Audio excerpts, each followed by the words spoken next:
বিশ্বনবী বলেছেন, ইত্তাকি দাওয়াতাল মাজলুম ফাইন্না লাইসা বাইনাহু ওয়া বাইনাল্লাহি হিজাব।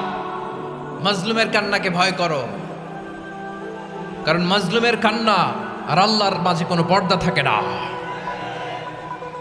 আমরা আর এরকম কোন জুলুম বাংলাদেশে দেখতে চাই না। জোরে বলেন ঠিক কিনা? আর কেউ নতুন করে জালিম হোক আপনারা চান? আবার নতুন করে কেউ ফ্যাসিস্ট হোক আপনারা চান? এক দল আরেক দলকে নিশ্চিহ্ন করার রাজনীতিতে মেতে উঠুক এটা আপনারা চান? আমরা বাংলাদেশকে আদল দিয়ে সাজাতে চাই।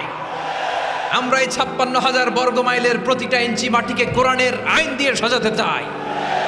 রাজি আছেন আপনারা? কারা কারা রাজি দেখান হাত তোলে আল্লাহকে।